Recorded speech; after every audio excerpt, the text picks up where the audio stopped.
Ya. Selamat pagi untuk kita semua. Selamat pagi. Baik, terima kasih atas waktu dan kesempatan yang diberikan kepada kami kelompok 6. Di sini kami akan mempresentasikan hasil wawancara kami di SMA Kristen Citra Bangsa Mandiri Kupang. Untuk teman pembaca pertama saya persilakan. Baik, yang pertama itu kurikulum merdeka. Itu pengertian kurikulum merdeka. Kurikulum merdeka adalah kurikulum pendidikan Indonesia yang menekankan pembelajaran yang berpusat pada murid, fleksibilitas dalam proses belajar, dan penguatan kompetensi esensial. Kurikulum ini diluncurkan oleh Kementerian Pendidikan, Kebudayaan, Riset, dan Teknologi atau Kemendikbudristek sebagai bagian dari kebijakan Merdeka Belajar. Yang kedua itu ciri-ciri kurikulum merdeka. Ada fleksibilitas dalam pembelajaran berbasis proyek atau project based learning. Yang berikut itu fokus pada kompetensi esensial, profil belajar dan Pancasila. Yang berikut pengertian kurikulum K13. Kurikulum 2013 sering disingkat sebagai K13 adalah kurikulum pendidikan Indonesia yang mulai diterapkan secara bertahap sejak tahun ajaran 2013 atau 2014. Kurikulum ini merupakan pengganti kurikulum tingkat satuan pendidikan atau KTSP yang diterapkan sejak 2006. Yang berikut karakteristik utama kurikulum 2013 meliputi yang pertama itu mengembangkan keseimbangan antara pengembangan sikap spiritual dan sosial, rasa ingin tahu, kreativitas, kerjasama dengan kemampuan intelektual dan psikomotorik. Kedua itu menerapkan pendekatan saintifik dalam proses pembelajaran atau mengamati, menanya, mencoba, menalar, dan mengomunikasi. Yang ketiga itu berbasis kompetensi dengan menekankan pada pencapaian kompetensi inti atau KI. KI yang pertama yaitu kompetensi spiritual, KI yang kedua yaitu kompetensi sosial, KI yang ketiga kompetensi pengetahuan, dan yang keempat kompetensi keterampilan.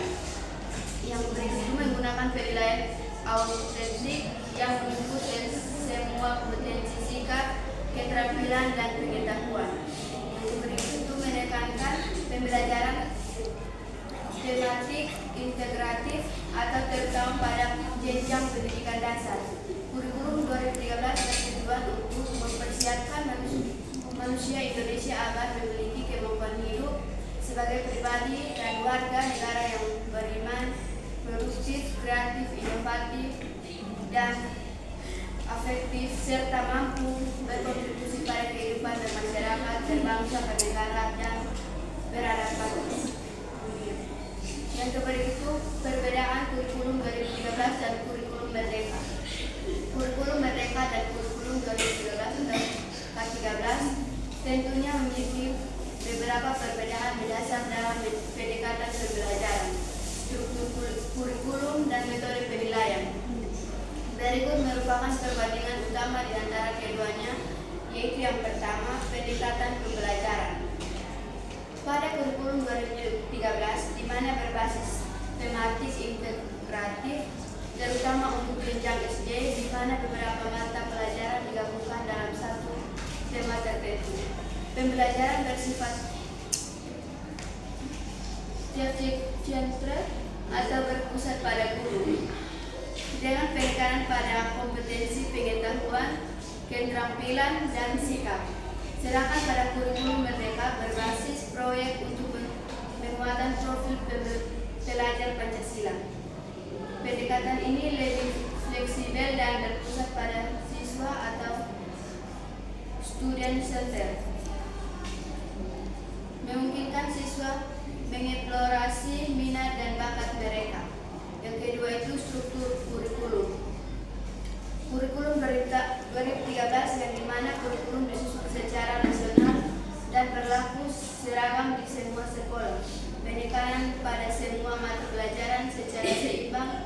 dengan beban belajar yang tetap.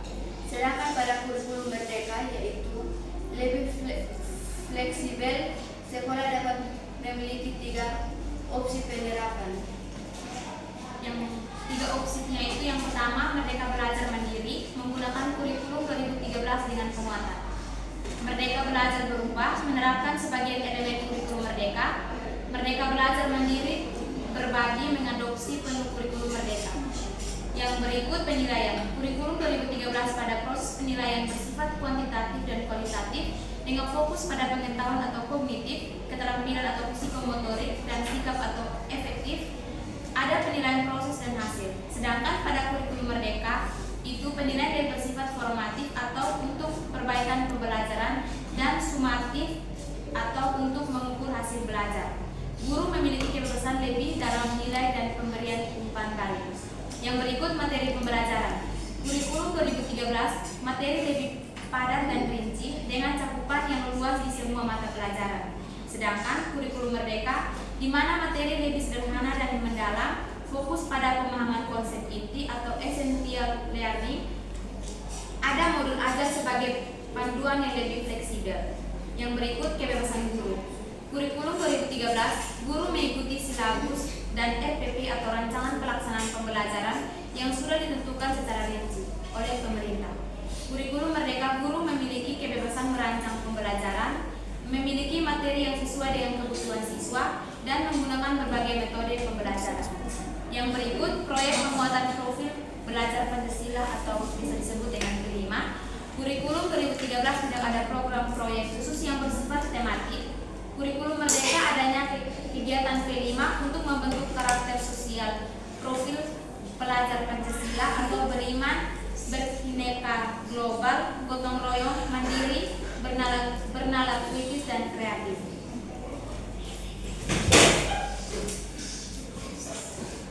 Baik, di sini kurikulum yang digunakan pada SMA Kristen Citra Bangsa Mandiri yaitu kurikulum Merdeka.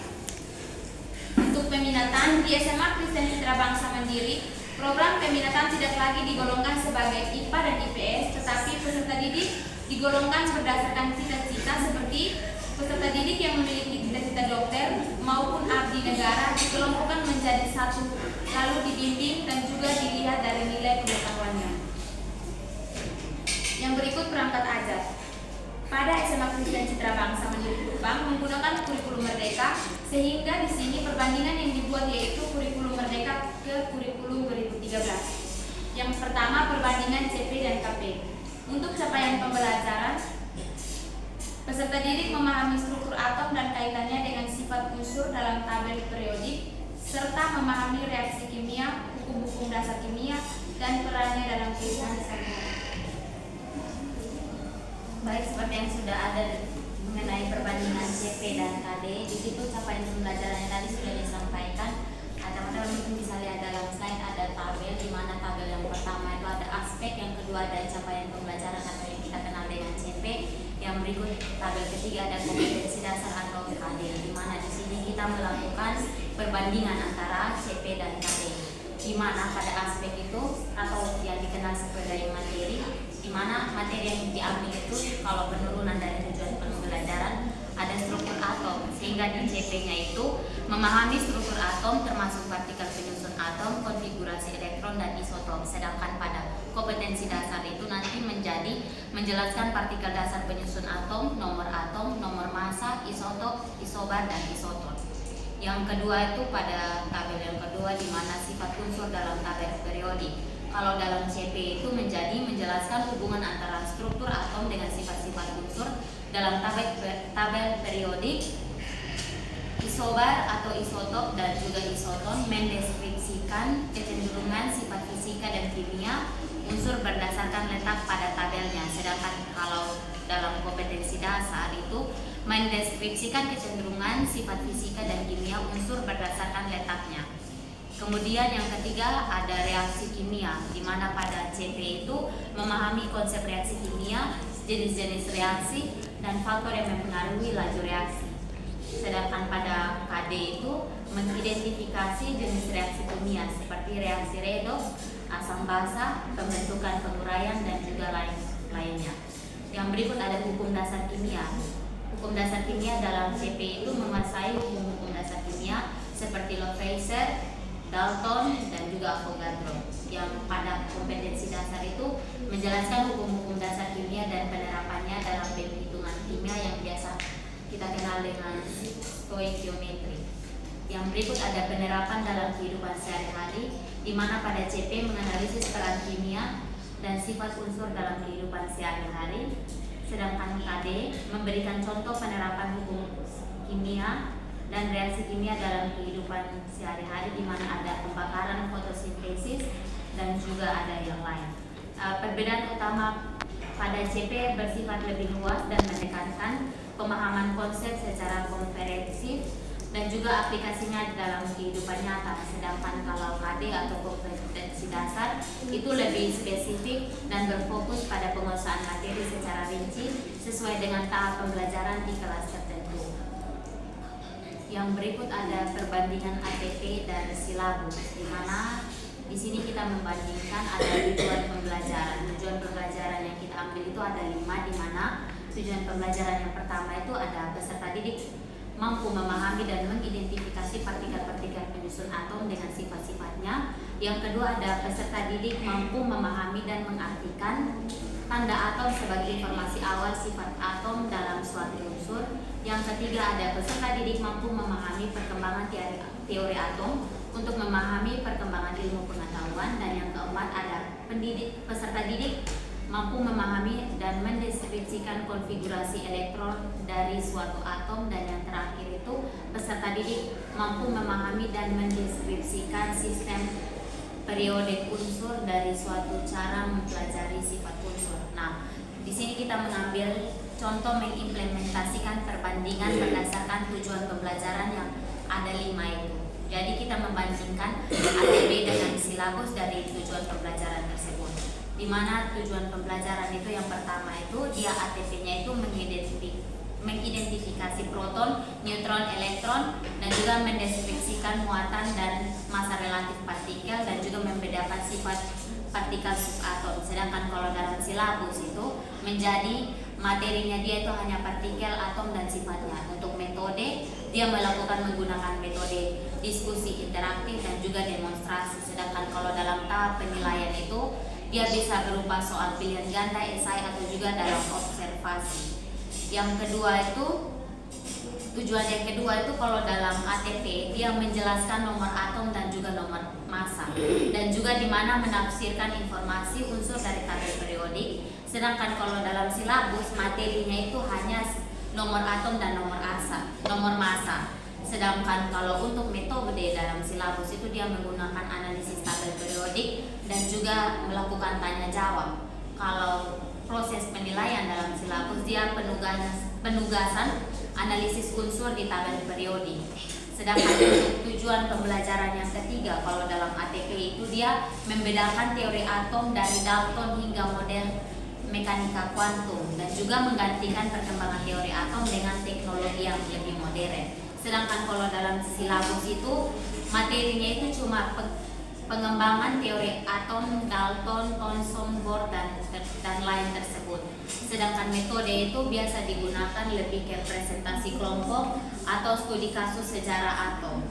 Yang untuk tujuan pembelajaran yang keempat itu dia kalau dalam alur tujuan pembelajaran atau ATP dia lebih menentukan konfigurasi elektron berdasarkan aturan Aufbau dan juga menerapkan aturan Hahn dengan aturan Pauli. Sedangkan kalau dalam silabus itu dia cuma materinya konfigurasi elektron dan prinsip Aufbau. Sedangkan kalau metodenya dia cuma menggunakan latihan menulis konfigurasi elektron di depan atau di papan. Yang untuk tujuan pembelajaran yang terakhir atau yang kelima itu kalau dia dalam ATP itu dapat menjelaskan pengelompokan unsur dalam tabel periodik dan juga mampu menganalisis hubungan letak unsur dan sifat dalam tabel periodik. Sedangkan kalau untuk silabus materi utamanya itu cuma sistem periodik unsur. Sedangkan kalau untuk metode guru cuma menggunakan penjelasan teori dan juga latihan mengelompokkan sesuai berdasarkan unsur. Baik, selanjutnya di sini ada perbandingan ATP dan silabus. Yang pertama di sini aspek itu fokus utama, alur tujuan pembelajaran atau ATP, itu urutan sistematis pencapaian kompetensi dari awal hingga akhir.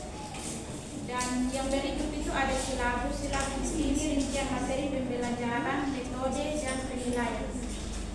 Kemudian cukupan materi, fokus pada langkah bertahap dan memahami konsep atom dan unsur. Dan di bagian silabus menjelaskan cakupan materi secara rinci dan menyeluruh. Selanjutnya, aspek utama, kompetensi atau apa yang harus dikuasai, alur pembelajaran atau urutan logis pembelajaran, tujuan pembelajaran yang kemudian kompetensi dasar atau KD dan indikator pencapaian kompetensi, materi, metode, penilaian, sumber belajar. Yang keempat ada aspek pendekatan, di mana alur pembelajaran atau ATP, pendekatan berbasis capaian belajar siswa, dan sedangkan silabus pendekatan berbasis penyimpanan materi secara sistematis.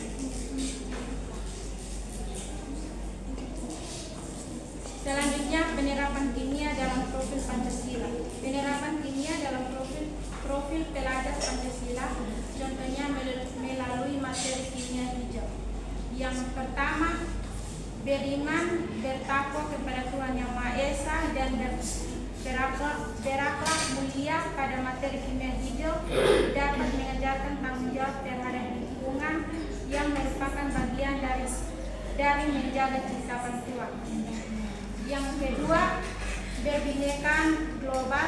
Masalah lingkungan merupakan masalah global, memahami bahwa setiap tindakan tidak memiliki dampak global. Yang ketiga, bergotong royong. Pada penerapan kimia hijau membutuhkan kerjasama dari berbagai pihak dan juga mendorong partisipasi aktif dalam menjaga lingkungan. Yang keempat, mandiri. Mandiri juga mampu mengambil inisiatif untuk menyerapkan prinsip-prinsip kimia hijau dalam kehidupan sehari-hari.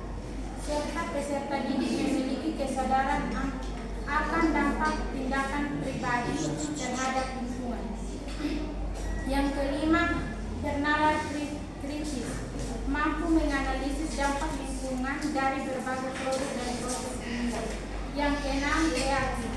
Kreatif mampu mengembangkan inovasi dalam bidang kimia hijau untuk menciptakan produk dan proses yang lebih berkelanjutan serta mampu mencari solusi alternatif dalam mengatasi permasalahan limbah hijau. Contoh dalam materi kimia hijau yang mendaur ulang limbah hijau menjadi produk yang bermanfaat. Penerapan dalam pembelajaran yaitu guru mengajak siswa untuk berdiskusi tentang dampak lingkungan dari produk kimia yang mereka gunakan sehari-hari. Ini baik untuk ketika kami turun wawancara mengenai program peminatan. Jadi di SMA Kristen Citra Bangsa Mandiri program peminatan tidak lagi digolongkan seperti IPA dan IPS, tetapi peserta didik digolongkan berdasarkan cita-cita. Seperti peserta didik yang memiliki cita-cita dokter maupun abdi negara, itu mereka dikelompokkan dalam suatu kelompok lalu dibimbing, sehingga tetapi mereka melihat juga dari aspek nilai rapor. Jadi mereka nanti mendapat bimbingan lebih lanjut sehingga untuk program peminatan itu tidak ada lagi di SMA Kristen Citra Bangsa Mandiri Kupas. Sekian hasil presentasi kami. Terima kasih.